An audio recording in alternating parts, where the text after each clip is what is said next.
Hello and welcome to Restoring the Soul, a podcast dedicated to helping you close the gap between what you believe and what you actually experience. I'm your producer, Brian Beatty. Thank you for listening. Now, before we jump into today's conversation, I wish everyone a happy International Podcast Day. I'm not sure who comes up with these various days. I know there was a National Sons and National Daughters Day recently, and I'm sure that Chocolate Chip Cookie Day is right around the corner. But we here at Restoring the Soul are grateful for this technology that allows us to connect with you and share the beautiful message that no heart is too far gone. Redemption and healing are possible. Michael John Cusick's life and testimony are evidence of that, and we thank the Lord for so many of you who share in the joy of freedom in Christ. Thank you for listening to our podcast. Started in 2016, we're thankful for the nearly 1.7 million downloads that have taken place over the years. So thank you for listening and sharing Restoring the Soul. On this edition of the podcast, we're featuring a conversation between Michael and Kevin Triplett. Kevin was a guest in 2017 alongside Tony Anderson as they recounted their 2013 Restoring the Soul Men's Intensive Weekend that catalyzed their radical life change. They also recount their stories in their incredible film, The Heart of Man. Now, since then, Kevin's been able to join Michael and the team at more weekend intensives, one of which is taking place this weekend. So if you can, please pray for Michael, the Restoring the Soul team, and all of the men in attendance at the intensive. So without any further delay, here's your host, Michael John Cusick. I am in the Restoring the Soul studio today, and I'm talking to my friend Kevin Triplett. Kevin, welcome back to the Restoring the Soul program. Oh, it's good to be here. Hey, you were on this podcast one time before with our friend Tony Anderson, who both of us were saying that he's one of our favorite people, but you and Tony were involved in the movie called The Heart of Man, and some of our listeners may have heard of The Heart of Man or seen the movie, which is closely linked to our ministry. But what has that been like? It's a couple years now since the movie The Heart of Man has been out, which is a story of redemption and men getting their heart back from the bondage of addiction and sexual brokenness. But what's it been like for you, a couple years out now, to have been a part of that? You know, first and foremost, I guess it's open doors. I mean, it's like an automatic door open to talk to men about our brokenness and about the true character of the Father, because I think that comes out to me more than anything else in that movie. And, you know, watching it this past RTS weekend, that's probably the 9th or 10th time I've seen it. I see something different every time I watch it. And it's been, you know, there's times times when I'm watching it, I'm thinking, what in the world was I thinking? How did I agree to this? and then I think of the men that have told me over and over again how my testimony has given them hope. And then I know that was absolutely the right thing to do. Yeah. So when you say, what was I thinking? That's because you're not teaching the Bible in a traditional way in this, saying, here's what this passage means. You're sharing your story. It's a story of brokenness and compulsive addictive behavior and sin. Can you talk a little bit about that? When I say what was I thinking, I zoom back to the Hollywood premiere of the movie where I'm sitting between you and my wife Delana, and the screen goes up, the theater's full, and I'm being exposed. I'm being exposed. You know, the darkest corners of my life are being laid out on the screen, and I remember the first scene that I show up. I'm starting to talk, and I didn't realize I was doing it at the time, but I was sinking down in the seat, and I was trying to get as small as I possibly could. And I remember my wife reaching over and grabbing my arm and pulling me back up. And I'll never forget that. I mean, it's like I'm thinking, the things that I'm talking about, the adultery, the betrayal, the lies, that was towards you, right? You were the main victim. And here she is sitting next to me. And it's just a testament to her. It's a testament to our Father and the grace and redemption and hope, all those things put together. What a picture of here you are together as a couple with this story of redemption that had happened and has continued to play out in that story of redemption and healing. And with the healing that happened in order for you to actually be able to share your story in the movie, there's this shame that washed over you. And we've talked about how shame is such a powerful part of all of the ways that our addictions and compulsions play out, especially sexually, because there's this, in the Christian world, of course, that's just something you don't do. And to do that publicly, to do that and to speak of it in a movie and to be in Hollywood. And so I don't actually remember you sharing that about the shrinking, but that's a powerful image that the part of the healing process is rising up and being your full self. And it reminds me of Psalm 3, where it says, God, you bestow glory and honor in me, and you're the lifter of my head. So that what your wife did was in pulling you back up. That's a picture of what God does to us as sons in Psalm 3. Man, that's exactly what happened. That's exactly what happened. Thanks for bringing that up. So you were there in that movie sharing your story because we met at a Surfing for God weekend intensive. And we started these Surfing for God weekends in, I think, 2013. And you came to the second one that we did at a very rustic camp in Colorado. We've now upgraded to a different facility. But I met you there at that second weekend, and you've obviously agreed to talk about your story on this program and podcast. So you were there as a participant. And can you share a little bit about what was happening in your life and what had happened to get you to that weekend? Wow, how much time do we have? We have 7 hours. This is going to be a 7-hour podcast. Okay, awesome. Well, where do I begin? I guess being I've been in law enforcement for over 30 years. I was in military prior to that, and I grew up about 40 miles west of Chicago. Born in Chicago, grew up in Aurora, and we're in the midst of this integration, right? Trying to get rid of segregation. So I could have walked 2 blocks to school with my friends in the neighborhood, which, by the way, was one of 2 neighborhoods that my dad was allowed to buy a house in when we moved to Aurora. And but I had to get on a bus and go a couple of miles to school and with kids that were different than me.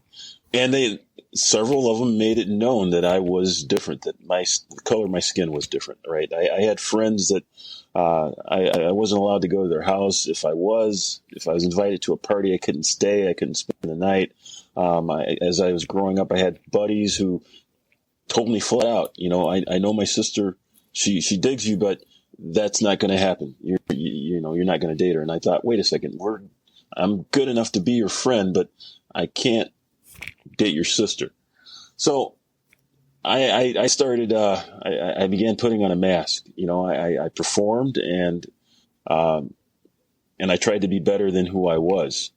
And to the point where, as I got older and even through my marriage, I needed that affirmation and acknowledgement, the acceptance, the validation.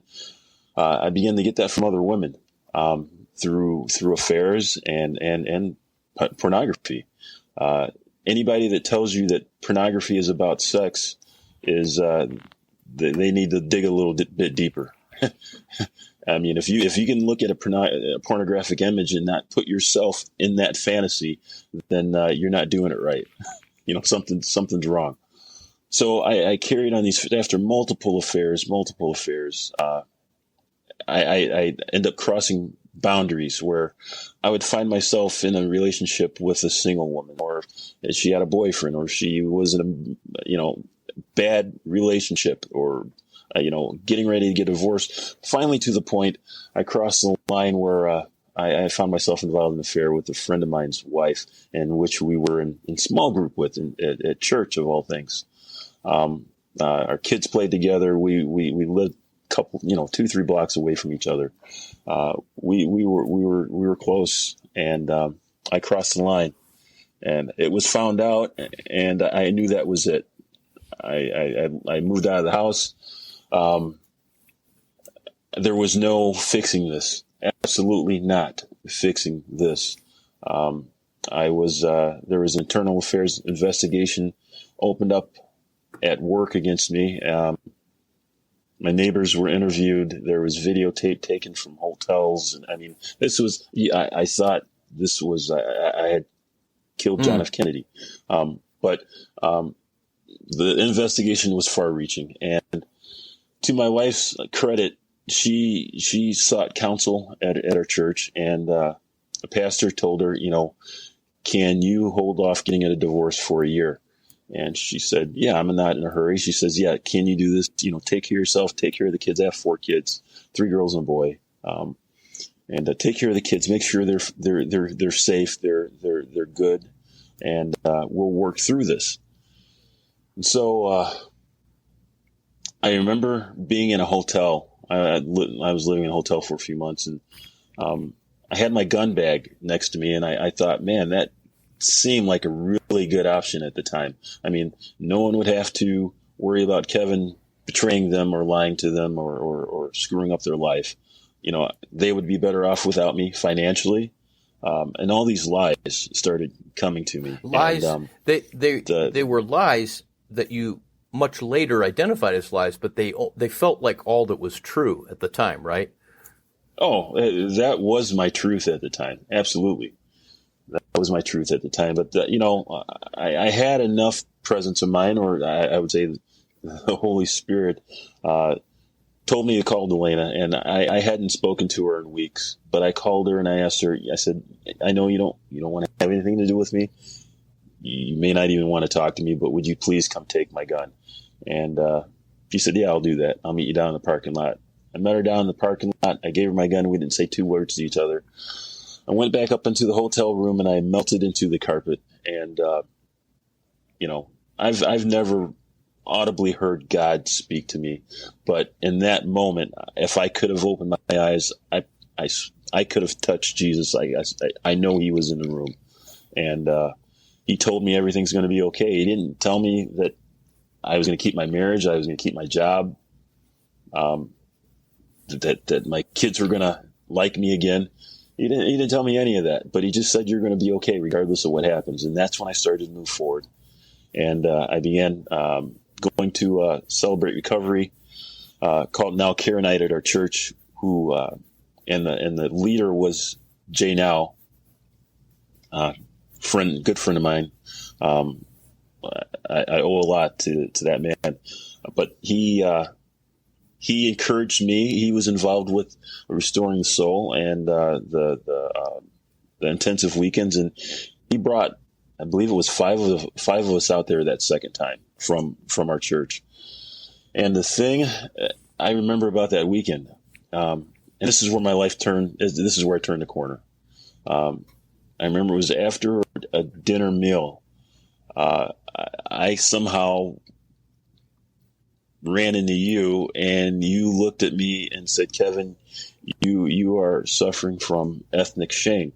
And in a moment, everything made sense. Everything I'd done my whole life had made sense to overcome that ethnic shame. Me not accepting the person that God created me to be, skin color and everything.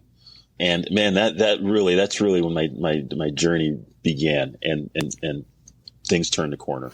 I'll never forget that moment. And when you recently, this past weekend, when we were together in Monument, you reshared it with me. I heard different details on how I've told the story. And my wife always says I embellish stories, but I think I just mostly get the details wrong. But I like your version, where it was in the dining hall. And, I remember a conversation after that, but if I can just summarize your story that you shared, you started out as a black man, feeling this less than-ness, this you're not one of us, you're on the outside, you don't belong, you're different, all of those things, which layer by layer kind of covered you in shame.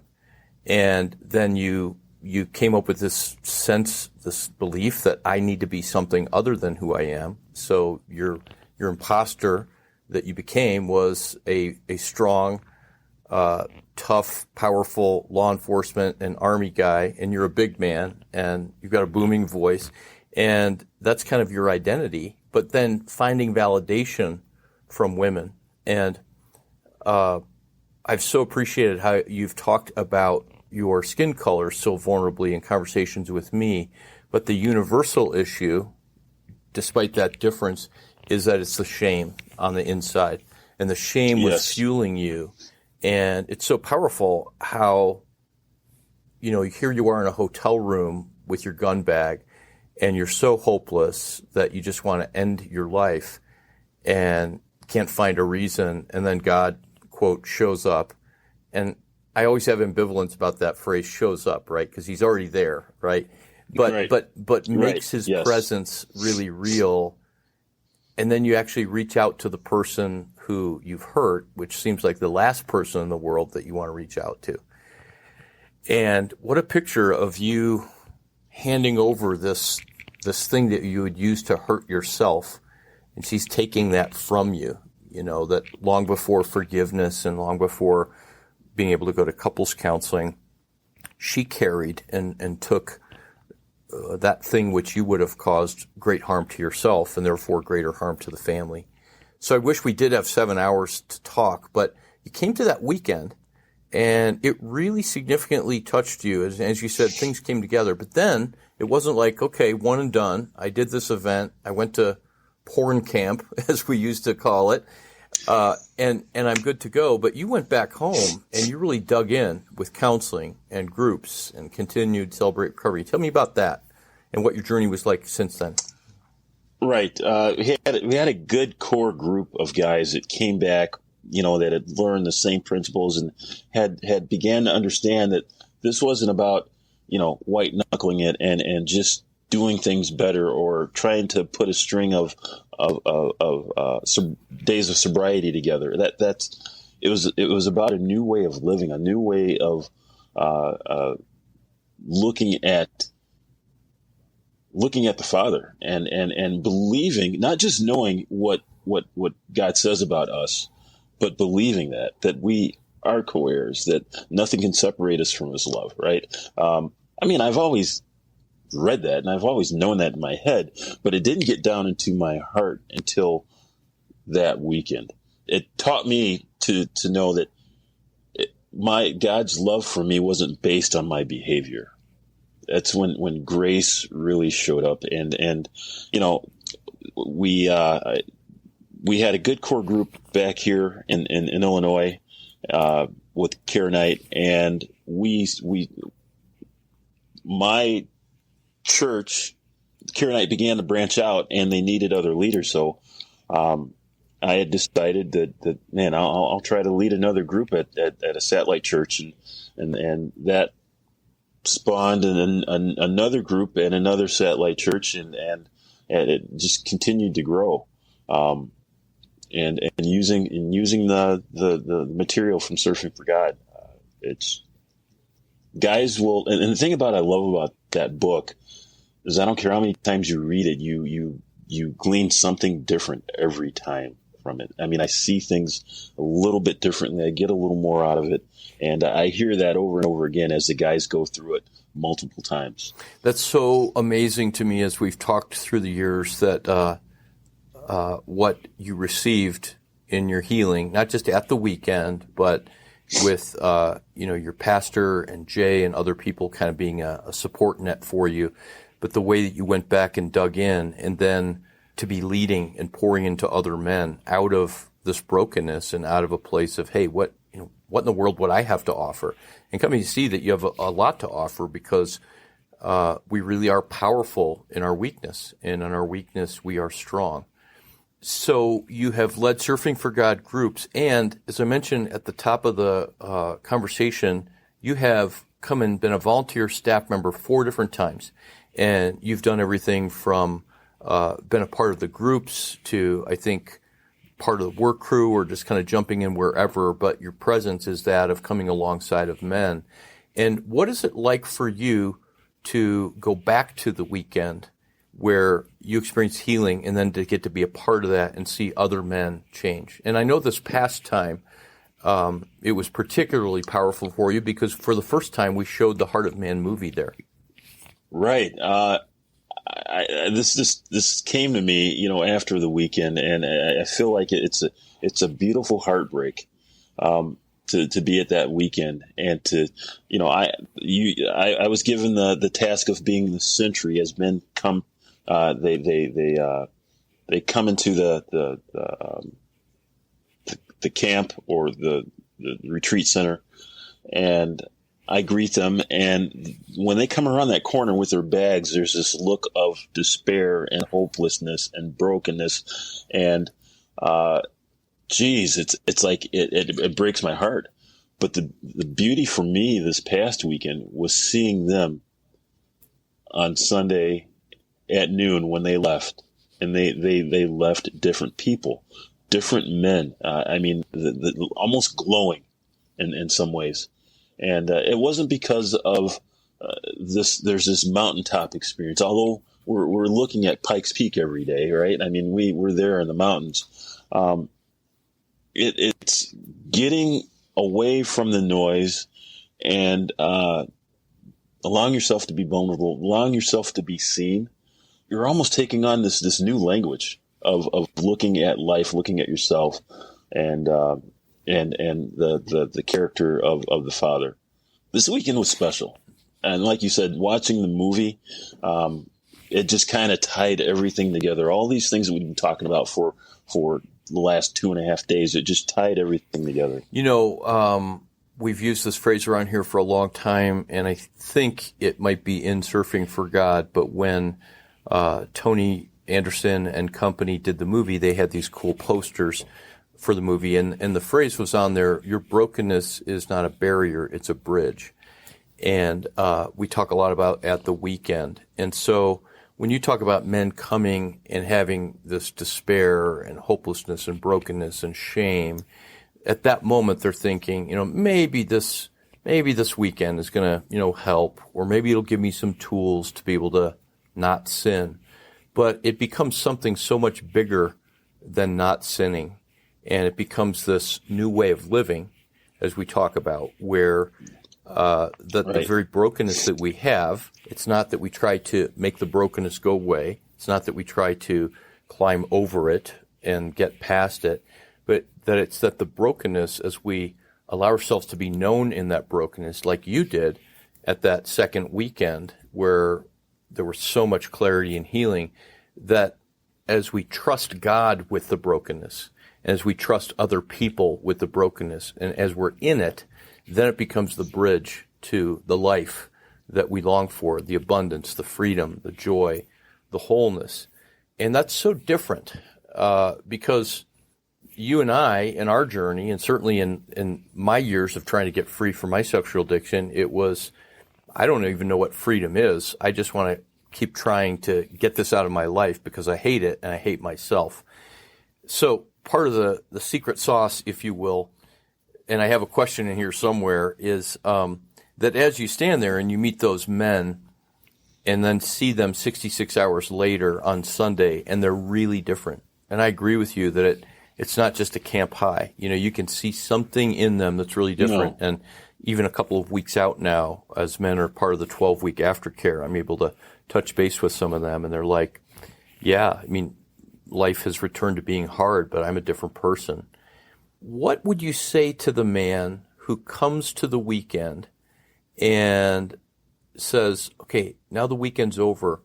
What do I do to live this out? How do I live differently? How do I live this new way? Wow, that's a great question, because I've connected with a couple of guys since the weekend, and just trying to see how their reentry was going into the real world.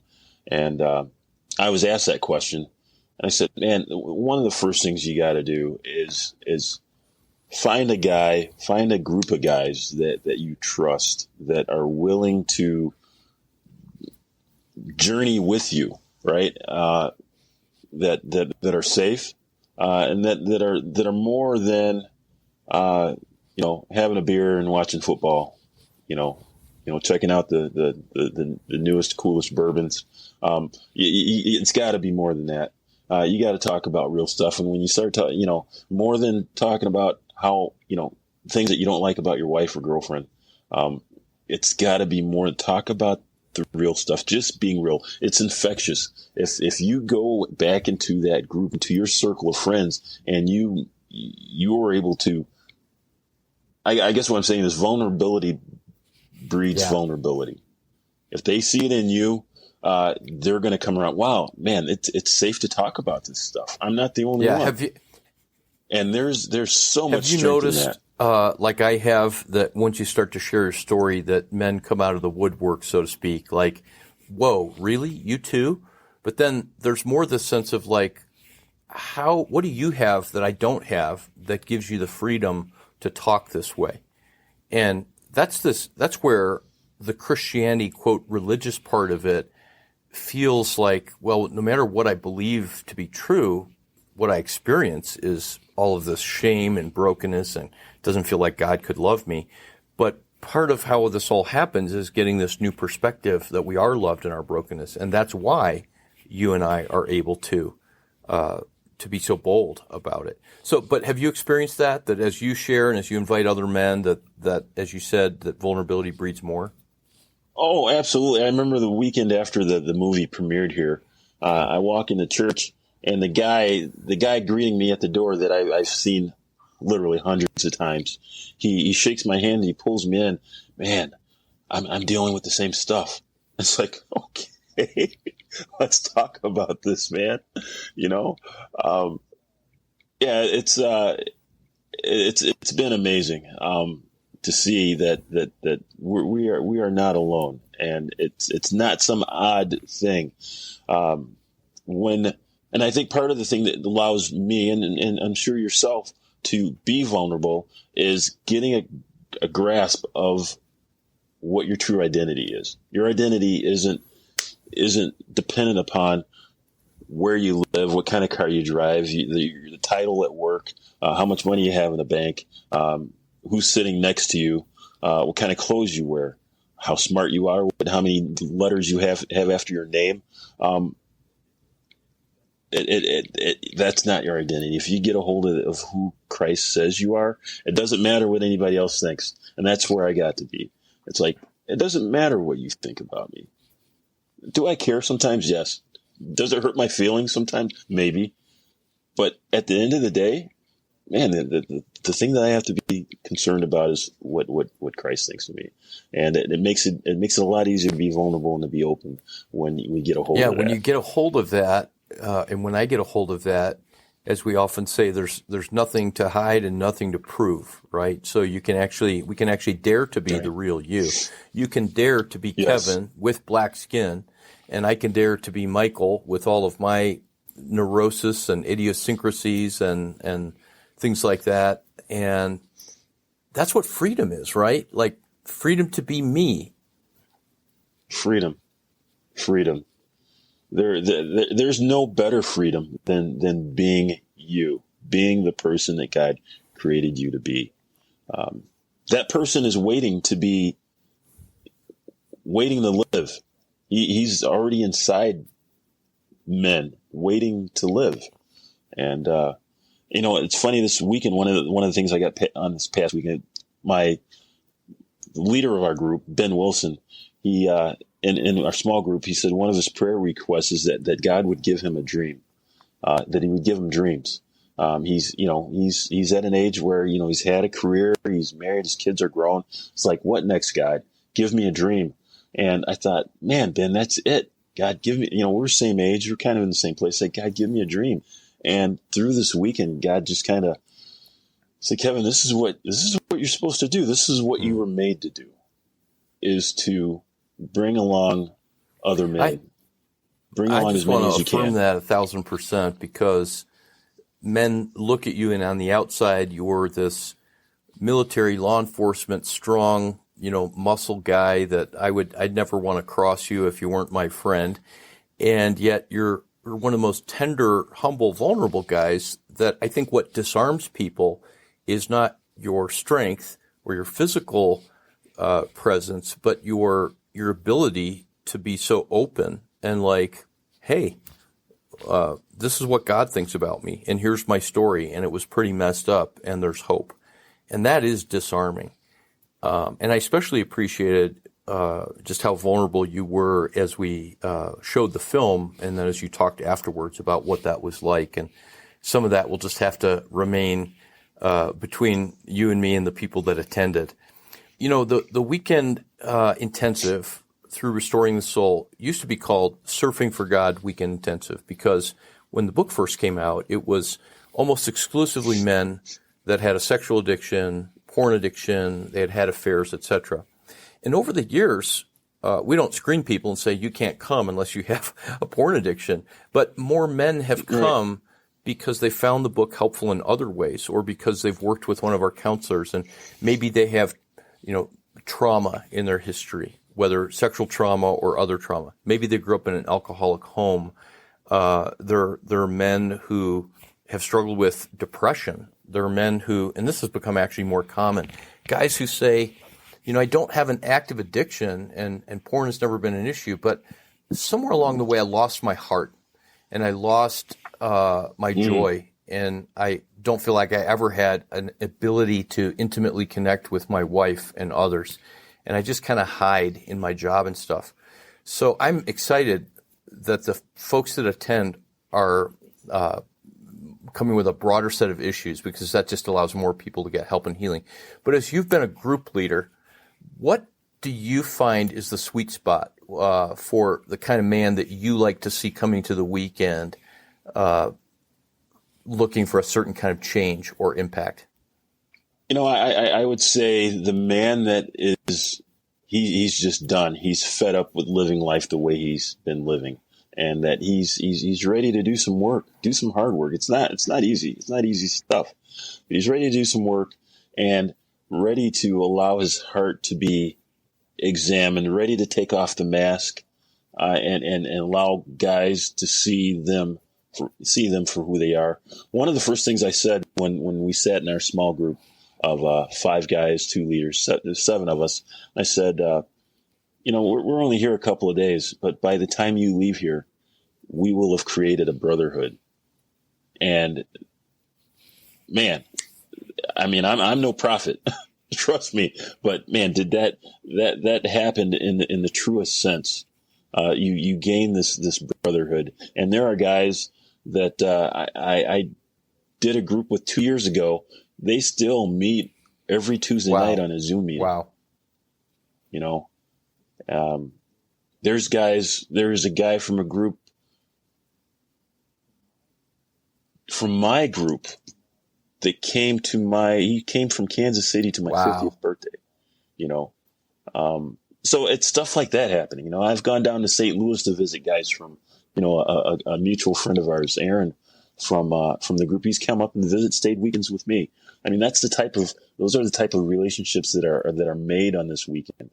And that's what's life-changing, right? It's one thing to go to a counselor, and I obviously believe in that, because that leads to healing. And it's one thing to go to a weekend, but there is this brotherhood there, and men are starving for that, especially during the pandemic and quarantine and people pulling back from churches, because most of the time it's, and I don't mean to be cute here, but like show up for pancake breakfast, hear a devotion from a pro athlete or some big name speaker, and then hopefully that will fire you up enough to go home and, get your crap together to be a good Christian guy. And that what that leads to is what I call in Surfing for God, the lather, rinse, repeat cycle. So I love how you said that the kind of guy you like to see is somebody who's done. They're just like, hey, what I've been doing isn't working. I want to do life differently. So I'm excited that we'll be together again February 24th through the 27th.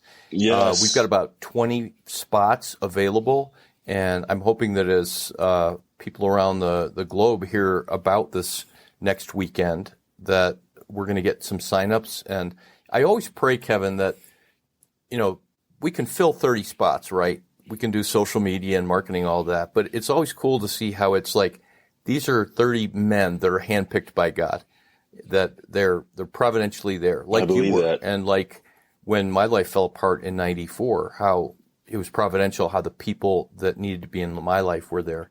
So I appreciate you taking the time to talk about your story. I'm excited to be on this journey with you, and I'm grateful for what God's done in your life with you and Delana and your marriage and your family, when there was such despair and hopelessness. And, you've got a big old smile on your face, and when every time I see you and give you a hug, you squeeze the stuffing out of me, as my kids would say. And that's just the passion and joy that you have of being alive and being forgiven and having a redemption story. So thank you. No, thanks for having me. Can I have 1 please. minute? Yeah. You talk about going through all of this, and a good friend of mine, he was a worship pastor at my church. He saw my daughter back up. My oldest daughter, my life imploded a week before my oldest daughter was to get married, and I was uninvited to the wedding, but I ended up going. I got invited. Everything worked out fine, but I just about ruined her wedding, right? Because half the people that were supposed to come to the wedding knew the other couple and knew us. And so just a couple of years back, my buddy sees my daughter at a Starbucks, and I hadn't seen him in a while. And he asked her, how's your dad doing? She said, he's doing good. And, he says, how's everything working out for him? She says, I would go through all of that again for my dad to be who he is today. And I thought, man, I can barely say it without getting emotional, but that was a powerful testament to what God can do if someone allows him to, someone opens up their heart, does the work, and allows God to do his thing. I've heard wives say something like that. Juliana said things like, we discovered something in our story of brokenness to redemption that we wouldn't have otherwise gotten. But I've never heard that from a daughter to or about a dad. That's powerful. I would go through it all again just for my dad to become who he is now. That's amazing. Well, our journeys continue. Our paths will cross in February, which seems like way off. Next year, of course, but it'll be here before you know it, and we'll pray that the 30 men that need to be there will be. So we've wrapped up another episode of Restoring the Soul. We want you to know that Restoring the Soul is so much more than a podcast. In fact, the heart of what we have done for nearly 20 years is intensive counseling. When you can't wait months or years to get out of the rut you're in, our intensive counseling programs in Colorado allow you to experience deep change in half-day blocks over 2 weeks. To learn more, visit restoringthesoul.com. That's restoringthesoul.com.